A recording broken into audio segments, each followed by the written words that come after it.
Hi guys, welcome to Hope Channel. Welcome to The Identity. My name is Samuel Maangi. Now, The Identity helps us to identify with Christ. Basically, talking about issues that affect the youth and giving it a biblical angle, and B, giving it a youthful approach so that you can be able to relate to this. Today, we're going to be discussing about family and society expectations in relation to depression. On the panel today, we have Israel Okoth. He's a professional psychologist attached to Turning Point Center. We also have Pastor Moses Yosef. He's a pastor at the University of Arusha and also undertaking a PhD in theology. Also in the panel, we have Ambassador of Peace, Imani Chepchumba. She's a master's student, She's a master's student undertaking international peace and conflict resolution. And lastly, we have Sally Oriko, a content creator. Please join in this discussion on our social media platforms. On Facebook is The Identity, and on Instagram is at The Identity254. Welcome and tally with us. Guys, welcome to the show. Thank you. It's been amazing, yo? Yes, You all look amazing. I have to say that. Thank you. You Now, too. thank you. Thank you so much, Pastor. Now, we are going to be discussing about family and society expectations in relation to depression. But first thing I should say, it's expected that family is the run-to when you have an issue. Is there a possibility, Israel, that family could not be the run-to when you have an issue? There is a possibility because if the family serves the purpose that God created them for, then you're not supposed to reach the point of depression, for one. And two, in the rare occurrence it does, then you have a first level fall to person. So at times, people in our families maybe fill their roles or even become causes of the depression itself. Yes. Sally, probably could jump into this. What do you think about family in relation to this? Family should be in your inner circle. For every individual, the family should be the first people you're supposed to run to whenever anything goes wrong. And there are instances where sometimes the family is the reason why you're going through what you're going through. So, yeah, there's situations depending on environmental factors, social factors, and every other thing that comes with it, that family could not be the people you run to when things go wrong in your life. Now, Pastor, how can it be that, the place that is supposed to be the safest for one to express themselves now become a place where somebody wants to run from? How could it be? Well, this comes along with, as you said, church and society and the expectation that have been set. Drawing from my personal experience, I'm born into a pastor's family, and just when you hear the word pastor's family, they expect that everybody should be righteous. The kids will be perfect. They'll be the first ones to go to church. They'll be carrying all the lessons and everything.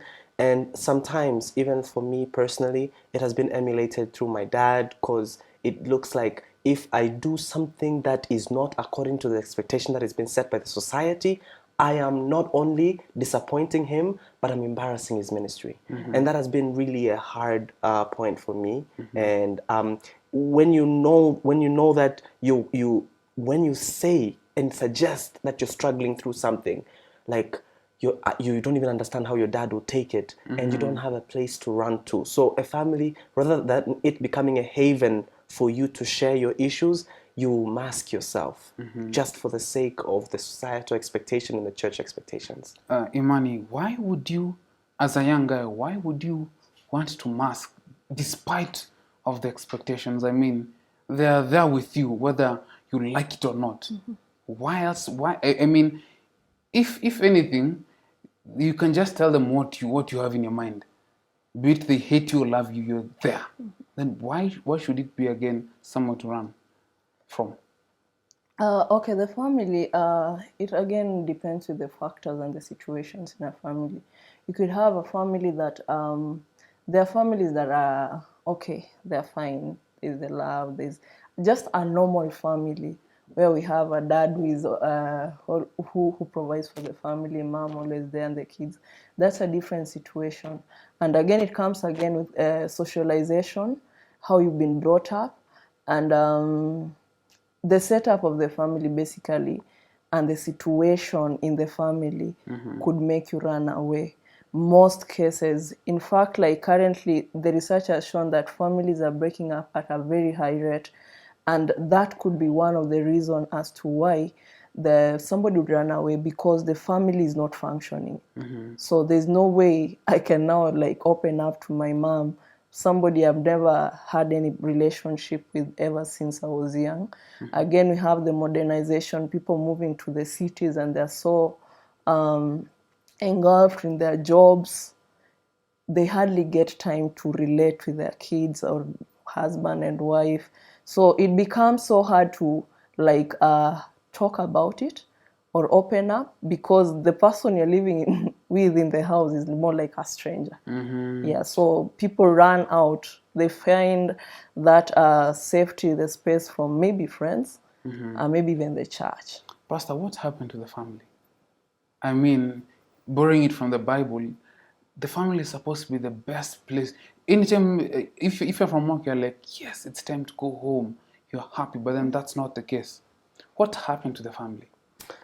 Well, I mean, we know what happened in the Garden of Eden. You know, Adam and Eve were created to create a family. Love creates, and so that was the initial plan. But sin entered, and with sin brought division. We first saw competition. We first saw expectations. And I mean, even when you look at the name of Cain, Cain was actually given the name that he would, like a name of deliverance, that Cain was actually looking forward to a deliverer, and the expectation that was set on him, but yet we know what he did. And so it's because of sin that has caused this separation, and has caused these expectations and challenges that sometimes we see this disparity. And that's one thing that, again, to echo what you said, and also to merge what Pastor is saying, is that sometimes we, as youths, we do not, it's not like you don't want to be there, but because the environment at which the family exists in is not welcoming for us to be who we really are. Sally, let's get to that bit of expectation. Is expectations really bad? No, it's not bad. You have, it starts also self. You have an expectation of yourself, whether you fully understand what it is or not. There's always an expectation on every individual that ever exists. So no, it's not bad. It just pushes people to be better, be a better version of themselves. That's what expectation should be. But unfortunately, because of circumstance or other factors and everything else that comes with those things, sometimes it's deemed as negative. What are these factors? Because somebody's going to watch and say, Case in what are these point. factors? You know, you're speaking as if it's an Case alien. in point. Let me use Pastor's example. Pastor is grown up from his father is a pastor, and I'm guessing your father's father is a pastor. No, stop there. Most of the time, in some situations, it's always like that, right? So if you meet someone and they say, I'm a pastor's child, there's this perception of you're supposed to be this kind of way because you're holy vessel. Yes, the holy vessel, the one that is supposed to go to heaven and open the gate for the rest of us. Yes, but sometimes those and then if you see the pastor's kid doing something that's not in line with righteousness, question marks start flaring. Another example Did is, your father tell you this? Didn't your mother tell you this? why aren't you taught? Isn't your father a pastor? You know, those things. It's more of questioning you because of what your father Your did, or parents are. Those are Mhm. the expectations that come. Another situation, I will use myself an example. My dad is very learned. He's a brilliant man. He reads way too much, in my opinion. But he's when it comes to intellect, my father is very brilliant. The apple fell very far from the tree because I don't like reading. You know, I really don't like reading. I'm sorry, Dad. I really don't like reading. But because my dad being a learned person, when we come to probably if it's a church event or a social gathering, and my dad gives his opinion about whether it's a political issue or a religious issue or anything like that, he has information and he knows how to back his information up. But when I'm asked the same questions, and I give a totally different opinion because of my mindset and because I'm a creative. I would think of the flowery side of things. Yes, and they'll look at me as, wait, but I does no, you understand? Yeah. So sometimes it works, sometimes it doesn't. But I would advise people, there's a reason why God made us different. God made us different because He gave each and every individual a unique thing that they are supposed to express and give in service to God. If we were all the same, this world would be very boring. Don't you think? Yeah. It would be very, very boring. Very true. And I want to bring you Israel. You know, it's expected that family is supposed to stick it for, for all of us, for one another. Yes. But then I think that's one of the points that more of put people to depression. Yeah, true. Your father is a doctor, and you're expected to do medicine. You're expected to play with the surgeon's toolkit. That is your first toy. So those expectations. But these families fail to understand that at times you're allowed to be different. Actually, fathers and mothers should allow kids to be different, not to be delinquents. Because being delinquent is just acting out. But you should just allow them to be different. Okay, you like singing. They do not want to see anything musical. That is them. Okay. We are created to be different, but to fulfill the purposes of God. Because at times you want someone to be something so much, and they think not wanting that is wrong, and they start believing that, and that is depression. Wow. So they reach a point, they don't know who they are, and they don't know what they're supposed to be. Yes. Pastor. And I think this is where it's really tough, because I find that expectations could be good, but they should never be imposed. That Exactly. because once you realize that you are not reaching up to that expectation, you start falling through the cracks. I remember I finished my bachelor at a very young age. I was the youngest student in the university for my program, the specific program at that time when I joined for my master's. And it was this expectations that my parents are proud, when they say, oh, my son is doing masters in New Testament and etc. But then I was struggling to keep up with class. I was struggling to even understand, why am I taking this degree? I don't want to take this degree. I've been encouraged and told this is the best for the best of the church and etc. And this was crashing down on me. And so I find that though expectations could be good, I mean, you are contributing, there needs to be a level where, as you try to allow, as my brother mentioned, you allow the person to express themselves and what they want, and you support it. Because when you don't also support that, it means that you have an expectation for them, not the support. And so if they don't do it, they find that I failed my parents, and it's such a terrible feeling. Amazing. I want to bring you in, Chumba, and is how one is being brought up impactful on if they are going to probably fall into depression or not? First, I would like to echo on what he said. Personally, when I joined my campus, I did very well in my high school, and I never got the marks to get me through JAB, direct entry to the university. So I got there privately. But now the issue was, my parents wanted me to be a teacher.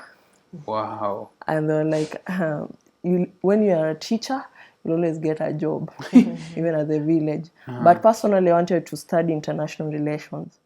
I'm telling you, it was a task. I had to be called for even the best, my uncles who are professors, my auntie who is an ambassador, to come and talk to me about this thing about international relations. And it really pained me, because my 4 years in studies, I was not passionate about it. I was just like, a day comes, I just need to be done with this, get them, have their certificate, then me. Yeah, have it. Yeah, then Let me do my I thing. go do my thing. It is hard. For the youth, most of them are struggling with that, because what I find in families is that no family wants to be associated with failure. Very true. Completely. When you failed, or they look at you, they want you to be something and you don't want to go that path, then you might be looked as a failure. Yeah, so it is hard. Imagine 4 years studying for something you don't like completely. But somebody would say the parent wants the best for you. Of course, You know? but the best couldn't be. They want the best. They always want Is it the best. necessarily the best for you or the best for them? Yeah, it should be That's for me, not for them. Because at the end of the day, I can't take something which I'm not passionate about. There's a possibility that the parent could want to live their ideal life through the child. Through the child. Yeah. yes. Which So- could be another expectation, which could lead to depression. And you know, sometimes the parents say that you don't know the opportunities we didn't have, and you have them today. And you know, these things are like they're like bribes into corners, like to make you. They're guilt trips. You know, you should be grateful that we are forcing you to do this. It's just terrible. Now, onto your question, there's a way that upbringings affects us as we grow up. Personally, I would always say I have a twin sister. We were born almost within the same year. Yeah. And you find now dad was working far away from home. He was working in Nakuru at that time and all over Kenya. My mom was working with Telcom Kenya. And so she's a working mom. But then we had my brother, then me, then my sister is coming almost immediately. I never got that chance to like have that motherly love because it was short-lived because my sister came immediately. So every attention was taken to The last born. the last born. And of course, my mom being my brother and, you know, mommy son thing. Son, So it was a mother, real son. task for me because I had to be aggressive enough. Every other time, Chumba has done this, Chumba has done this. I either get a beating from my mom or I get a beating from my brother trying to protect my sister. It is something that has affected my life up to date. Because for me, I came out and be the aggressive one. I used to be looked at like this stubborn kid who never listens. But I was trying to get my attention. I needed attention, but nobody was giving me. Until when dad could come home every Friday from work, and trust me, nobody would touch me. Eh? That's your I space wouldn't now. be told, oh, do this. Oh, yeah, the big girl of the family. Oh, no. That was my space. Until when he left, and then he And like, started okay, another. you started the battle to fit Yeah. in and stand out. That affects a kid in growing up. It's either that kid becomes aggressive or withdrawn. And withdrawn could be very negative in a manner that the kid would feel and think like he is not worthy. We've heard of cases kids killing themselves. Yeah, it's because of that attention they would want from parents, but they don't get, which affects them later in life. Very true, very true. I want to bring you in, Israel, as we go to the break. There could be more. You see, like for her, she's stood out to be the aggressive one in the family. But there could be more other effects which probably couldn't work for the good, like for her. Please add some light to this. Yeah, basically, being part of a family, you want to be, number one, wanted. That your absence is felt. There are times that you'll just come home late so that you find that everyone is looking for you. You want to feel wanted and you want to feel needed. Needed meaning that if I am not here, then there's something that everyone else needs done that won't be done. So these two things are very vital for every single human being. And to make matters worse, it actually affects our adulthood. Because we say that an adult is just what happened in their lives between 0 to 6 years. That is an adult. So being a parent, you need to be there. And sometimes families are big, so we can't put all this on the parents only. By virtue that you are in that family, be it the nuclear family or the extended family, you have a responsibility. You're an elder brother or an elder sister. FYI, you are an assistant parent. Just step in. There are times that you just need to step in because everyone just needs to have someone to look up to. Very true. And everyone needs to know that they are needed and that they are wanted and that their opinion actually matters. That what I think may not be right, But someone will listen to it and tell me, maybe you change a bit. Maybe you do this, but not being directed and being told, oh, you're always trouble, or you need to take 5 and sit there, or when everyone else is being rewarded, you're the last one, and you're being rewarded because you're part of that family.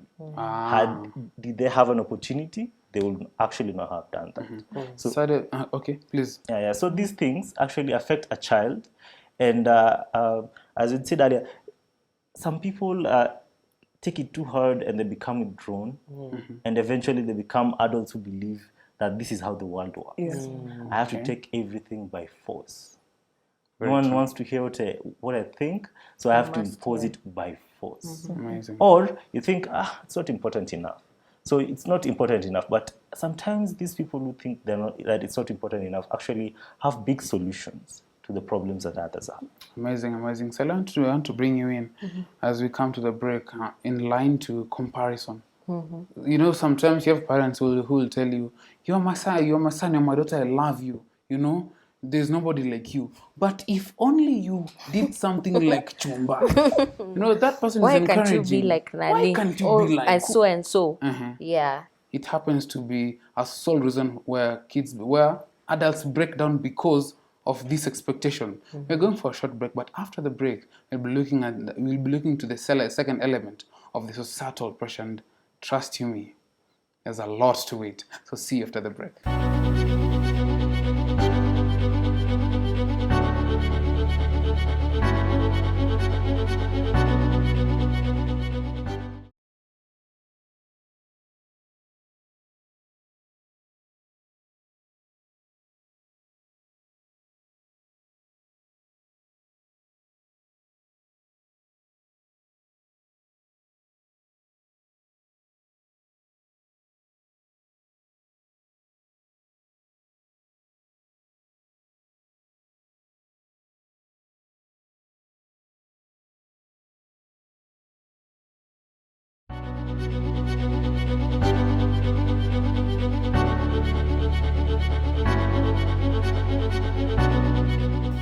Welcome back to The Identity. Thank you for tuning in, and thank you for following through from the first part now to the second part. Now, during the first part, we ended on the conversation where sometimes our parents would want to, have a standard measure of which they put a lot of pressure to the firstborn child. And as Sally put it, and I think I borrowed some words, that they're probably trying to make a parent Out of the firstborn, so that the second, third all follow suit towards the expectation, which clearly this stands out as a pressure from a younger age, which eventually ends up to be a depressive state for the child. Israel. So expecting someone to be like someone else, of which you don't know how that someone else, the environment they're going through, maybe your child is not performing as better as the number one in their class because you're not performing as good as that child's parents. So that is the first thing we need to look at. And another thing is that as much as there is depression in these homes, we need to understand that maybe the parents themselves are going through something. So that is where the problem begins. True. And as a child, as I am growing in this home, and this is how I see you carrying yourself, then I think this is normal. And I try to play with kids, they don't act that way, and then I think dad and mom are normal. So that way I learn to take in dark things and all that. And then sometimes when you're playing out and you're being told you're not acting like your father, you're not acting like your family's name. I think that always happens. You go on social media and you're told, this is a honorable child. But the fact is, that is an honorable child, not the honorable himself. So allow the person to be themselves. Pastor, were you once given that analogy? This is the pastor's child, out of something you probably did. Well, every time I'm introduced, I'm usually introduced by my dad's name. This is the son of. So already there is this view, but even just the title, sometimes even people forget my name, they just know I'm pastor. And so they would class me into that specific way that I should behave, the way I should dress, If they don't see me with a suit, they'll be like, what's going on?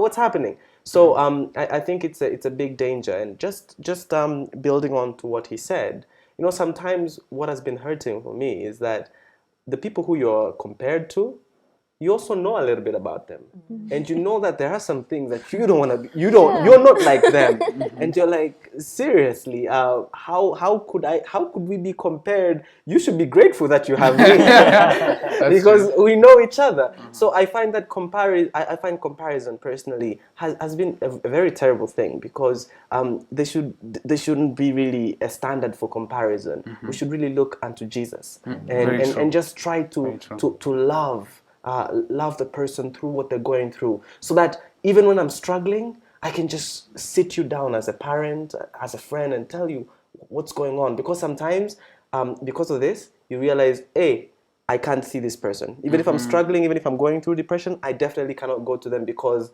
I would have shattered their picture of who I should be. So now, Iman, is it safe to say that better the devil that you know than the angel you want to make out of someone? Could it be safe to say that? Sure. Because like he said, most of the time you are standardized by somebody's kid or certain family, yet you don't know what those people are. It's just like they're portraying what you want to see. But the failure part, the struggles they're going through, they don't. So I'll just say that no one wants failure. But what is out here is, some fantasy that everybody wants to just like say, be like that kid, be like this. But in reality, we are human beings. We are fighting we have our own demons. Every one of us is fighting something. So rather than just like, wanting your kids to be like somebody, build on that kid to be the person they could be the best, rather than just like wanting them to be like somebody else. More of impacting a child in a level where they could be the best version of themselves, Yes. of not what you desire of them, but then how best they could live their life and live it to the fullest. Because I personally believe there's no need for a person to be a doctor, be good at it, but then be the best of themselves when they're actually carpenters. You'd rather be a carpenter and live a happy life than be a doctor and struggle. It's more a struggling doctor, one who's using money to buy joy. Yes, please. Can I say something about like the reason as to why the world is going wherever it's going? It's because for some reason somebody was forced to do something they never wanted. That's why we have a lot of doctors doing the wrong thing. Somebody is operating on the stomach of somebody instead of operating the head. It's because the society as well has some type of perception about things, and it's always something to do with success rather than the failures. So we just want to succeed every other time. We are forced to do things just because somebody has told us to do, not that we are passionate about it. We just want to do it so that at least we can just have a peace of mind. To bring you past, the family could play part in probably being that safe zone. But if your safe zone, rather your family is comfortable with who you are, could the society affect you and change you from what your family knows you as and be something totally different? Yes, in several ways. I'll just be very quick about it, but I know personally I cannot say this, but it's a trap as well, because I finished college on time, and then I've got a job. But you see, this could also be a trap. That whereas you feel like you need to finish college at a certain age, you need to get a job at a certain age, and now do you know what's the next expectation? You need to get married. Like, why are you single? Say that You've been in the ministry for so long. Can't you see? I work in a university. They're like, there's so many ladies here. Aren't you seeing anyone? And with this, it actually you become a slave of expectation. But what is failure? Is a person who finished at age of 40 his college a failure? No. Like, while they lived a fulfilling life, the society has placed it in such a way that even when you are moving at your own pace, you feel like a failure and you want to live up to those expectations. And I think it's a trap. it's a trap because it never ends. When I get married, I hear married people on Facebook, they're like, please stop asking me when I'm going to have a kid. Or another one is defending, please don't ask me if I should get a second kid. There is always this expectation and it hurts. It hurts. The question will be, if you will be the first person to ask, when are you getting married? We should be probably asking you, when are you going to die? Sally, forgive me. Sally, have you gone through this, or is it just a fairy tale, a hearsay? Yes, it is. It is something that I've experienced personally, and it's a constant thing. Because when I finished school on time, and I got into university. I was blessed enough to get into university before all my classmates. So there was this rush of finish quickly, finish quickly. After you finish quickly, okay, fine. Masters, masters. When are we doing masters? We need to finish. After you've done your master, PhD. Let's go on to a even if you PhD. don't want to be in academics. Even though you don't want all these things happening, and when it gets to when there's no space for you to express yourself, for you to tell these people, wait, where are we in a rush? Like, is it a race? Where are we going? Or Jesus is coming soon, like I have to finish the PhD before Jesus comes. Like what's happening? You understand? There's no space for people to grow at their pace. Like I think it was Israel who said there's this expectation of, no, it was Pastor who said people expect you to finish at a certain time, and then after that time has passed, there's the next thing to do, then the next thing to do, then the next thing to do. There's somewhere I read that it's okay if you finish college at 31. It's okay if you get married after 50. It's okay if you get your PhD when you're 100. It is quite okay. You don't have, everybody has their own pace, everybody has their own lane, everybody's running their own race, and God knows each and every individual's purpose, each and every individual's a plan. God knows what that plan is. So rushing people into things will cause them to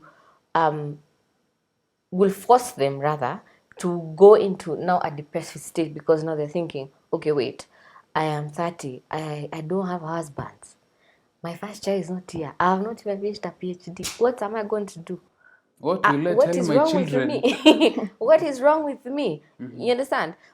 It forces people into that dark space, and they're not supposed to be there in the first place. Yeah. Israel, let me bring you in. Before we paint the society to be all evil, that we cannot have opinions about ABC, there's some expectations which society has which are genuinely good. Correct. Basically, like we can say all the expectations they have are usually good. How they bring them up is the problem, because they will suggest you go for a family gathering. You're told, well, okay, so things are going well. So what's happening? And you think it's a joke, and then it goes, and then the next person, the third person, and then you think, okay, so I think I'm in the wrong place. So it is how it is brought out, and how it is a goal that you're not meeting. That is a problem, where you start now doubting yourself and saying, wow, I think I missed a step. I think I missed a step, or maybe I'm going too slow. But that is your pace. That is your journey. That is your difference. Maybe you're supposed to chill a bit for that PhD, or for that spouse, or for that first child. Now, at so that God prepares you for. Now, at that moment, Yes. who's really being disappointed? Is it you or the society? Well, that's hard to answer. I don't think the society really, I don't want to use the word cares. I don't know what to put there. I don't think the society really puts that person into consideration. I think it's just like a bandwagoning type of thing. Like everybody's asking you that question, so they'll also ask you. But then society really doesn't, let me just use care, if you already have that first degree, or if you're already married, or if you're already, there's always a backstory, I believe. There's always a backstory about things. Sometimes people will ask you, oh, how are you? And are you okay? They see you dressed nicely. This salary? Things seem to be going good, but in the back of that person's mind, perhaps they're also broken in themselves, because they see you being successful in whatever field that you are in. And they're wondering, okay, why is this person what did this person do rather to elevate themselves to the position that I'm assuming that they are in, I see. that I'm not doing, that I've not gotten there yet. Pastor. I wanted to say that the person who hurts the most is you, because the society has set expectations, and these are what is the definition of success. I agree that there is nothing wrong with what the society sees as success, but this is not the only thing that should define success. Very true. And at times you find that for the society, like example, if a person looks at me like, wow, you're doing your PhD right now, and already they'll class me into the bracket of, okay, success. But they don't know what I'm going through. Sometimes we are rushed into these things, and you miss other aspects of development in life because you're so focused on maintaining and the status quo, or maintaining these expectations. The society is happy, but you are dying away, and this is like a trigger, because it's a trigger that could just make you fall away, realize that what have I been doing? I've done nothing in my life, and it could lead eventually to depression and even loss of meaning of life, because you're not living the life, you're living your life for someone else. Imani, you go all the way to different places to reach out to people who, are going through different issues. It could be family issues, and it could be, society conflict and stuff. The question is, how do you get to approach such an issue, especially when you realize that society has placed a standard that is so high that somebody is, going down south? Funny enough, in the places we go, the hardship areas, their view of life is totally different. Because what they just need anyway is just to survive, just get the basic needs. Period. That is how they want their life to, because they have not been affected with the social media thing, which the modern the people within the towns have. So they really don't have that much issue. What they just need is what? Basic needs. And so for them, it's much easier to deal with them, because at the end of the day, depression, it's the state of mind, yeah? So for them, they're worried about, how am I going to get my kids food? How they're not even worried about dressing. They can go around without clothing. But what is basic for them is food, water, things that are just basic. Now, coming to the society that we are now enlightened, how do we deal with social pressure?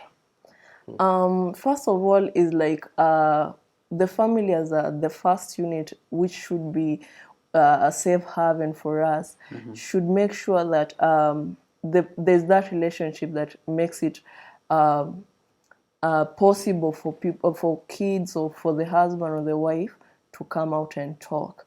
That is the first step, and this has to start from the relationship. The parents, I would say, a wife is working from 8 to 5. The husband as well is working from that time too.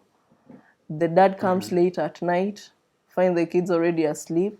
There's no way they are going to interact. But when we cultivate that relationship between the family members, it's easy for somebody who is in a safe space to be able to come to like have this social pressure. Because when I know, like, I have my mom's back and he'll always support me, nobody will tell me out here anything that will make me feel like, eh. But when you're at home, your mom is always telling you you're mjinga, you're stupid all the time. It affects you, and the only way you'd want to go is where? To the society. And now we get to the society and they have their expectation as well. Very true. Which gets you frustrated and depressed. Thank you so much. I would like to dig into experience, Ali, of this whole issue of family and society expectation. What has been your journey? And has these two entities played part through the depression that you've probably had? Where to start? Yes, it has, because my family is close-knit. We have our own unique way of communicating with each other, and I'm thankful for that. But there's also been times where there's some certain things we can't talk about in the house. Not anyone's fault, it's just how my parents grew up. There's certain things that they never talked about. So when it came to their families, there was no need to talk about such things. So when it came a point where I had my freedom, I was in campus now, I had the responsibility to myself. I wasn't a very nice Christian, and I unfortunately got pregnant out of wedlock. And in for most, not most, for some cases, there are ladies who, when that happens to them, they're kicked out of the house. You have spoiled my name. What kind of daughter are you? Can go out there, type thing, where the girl is chased away. She's rejected. She's all sorts of things happen to her, and you find this girl falls into a depressive state, perhaps procures an abortion, perhaps does something to get rid of this shame, which is a pregnancy is a visible shame, quote unquote. So all manner of things happen to this person, but I was lucky enough, not lucky, blessed enough to have parents who, despite my misguided decisions, they didn't kick me out. They held me close, and my parents told me, whatever happens, you know you can always come home. Whatever happens out there, you know you can always come home. So it gave me this sort of confidence that even as I was walking out there with my pregnancy, no matter how many people talked ill about me, no matter what people were saying, the whispers, the rumors, everything was going around, I managed to block those things because I remember the words of my parents. No matter what happens, you can always come home. So society didn't really affect me in the negative way. The depression came out of circumstance, out of the relationship that I was in, and it came out of other factors, because I was a mother and I experienced postpartum depression and all those other things that came, and that's when I went into that deep hole. But during that space, during that time, society didn't really affect me because I knew my family had my back. Amazing. Yeah. Amazing. Pastor, I want to bring you in to bring more light from the biblical perspective about family and society. Because, you know, the original idea and plan for God was to be that the family is a safe haven, as we said, you know, somewhere that we run to for strength. What could be the message to the family right now that is in constant battle with social media, you know, with all these other things? I really think that as thank you for sharing, first of all, and I think it's really an example that we do make mistakes, but the family, as Ellen G. White talks about it, it's opposed. Ellen G. White is one of the authors, a very good spiritual author. She says that the family should become a little heaven. It's actually a heaven here on earth. It should be a place of safety, a place of rescue, a place of understanding, a place of comfort, a place of spiritual guidance, a place of love, reflecting heaven. And I think this is really the message that we should take also from the Bible, because as you see in the Bible, you could see how even Paul speaks about the family, how they should all just play a part together and live together in harmony, not with expectations, or even if you fail in those expectations, but you're still loved because you're a child of a king, and you're part of the family of God. And so the family should really be a unit that reflects Amazing. And also to add to it, you've just probably triggered a song that was in my mind. Of course, I'm not gonna sing disclaimer, but then Have you ever sung? well, let's not go there. Let's not go there. But that chorus goes, with Jesus in the family, Happy home. happy home. To bring in Israel, what could be your counsel to the society and to the family in regards to exerting this pressure and expectations, and of course in relation to depression?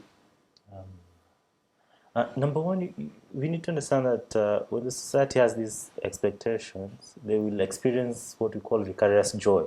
They feel happy when you are up there. because of two reasons. One, they couldn't get there themselves, and two, they just help. want you there. Rather you'll be a source That of the help. association, yeah, and the help too. But their opinions and all that are theirs. When the family is stable, then you're safe, because regardless of what the society expects from me as a PK, regardless of what the society expects from me because I finished school at 20, regardless of what the society expects from me because I'm a billionaire at 35, I will not care because I know I have somewhere to go to. As Sally said, thank you. I praise God for your family, by the way. Because when the family is stable, I really don't care. Okay, I don't know. I almost fell into depression myself because I was diagnosed with epilepsy at 16. And it was hard for me out there in church, maybe in school, but because I knew my mom and brother and sisters were there for me. It was so hard. I really didn't care, basically. I didn't care what people say that I'm demon possessed or anything. I really didn't care because I knew I have someone on my back, and they're always. That is what I really like. They're always coming through for me. Always coming through for me. So as family members, we need to always be there. Just be there. Because as you said earlier, people who are depressed just need someone to be there. That's it. Amazing. Just quick thing. As Even come if to the close. parents are not there, the siblings, you could be united. As a family. Amazing. I mean, we all have responsibilities to look out for one another. Drawing from what we have learned and shared together is that we need to be our brother's keepers. You know, depression could start from the family level. That's one thing that we are all echoing, that we should make our families someone that want to run to, someone that want to go home after a very long day. That goes to us as youths. Be the joy in the family. That goes to the parents who are watching. Be the friend that your son or daughter is missing out there. You know, to the society, it's good to want the best for another person, but then it's bad to impose it. Yeah. It's bad. It's good to wish them well. If anything, pray for them, advise them, but most importantly, be there for them when things are getting tough. Share with us what you think about this discussion. We're coming to a close, but until next time, may you be blessed. May we seek to live a life that reflects Christ in every day, in every interaction, and in every experience. Be blessed. Amen.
Sasa Bwana niponye.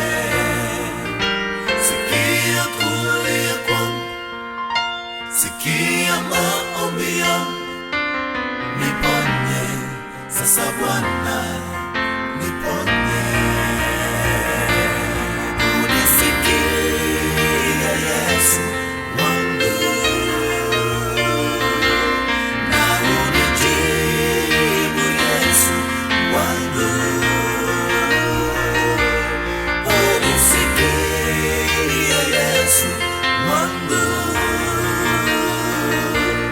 na unijibu Yesu wangu, nakuomba Bwana, sasa Bwana, naomba Yesu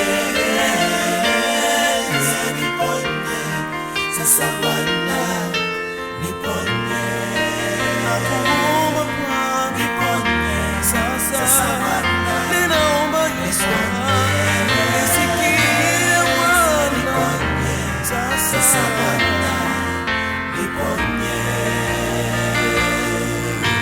sikia kulia kwangu, tazama machozi yangu, nifute naomba nifute Bwana, sikia kulia kwangu, tazama machozi yangu, nifute sasa Bwana, nifute, unisikie Yesu wangu, na unijibu Yesu wangu, unisikie Yesu wangu, na unijibu Yesu wangu, niponye sasa Bwana, niponye, niponye sasa Bwana, niponye, niponye sasa Bwana, niponye, niponye sasa Bwana, niponye.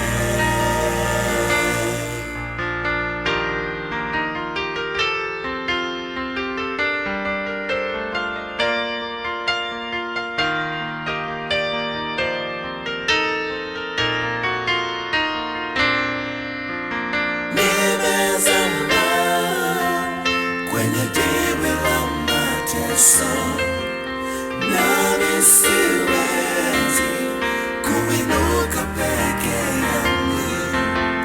Nimezama kwenye dimbwi la mateso, nami siwezi kuinuka peke yangu.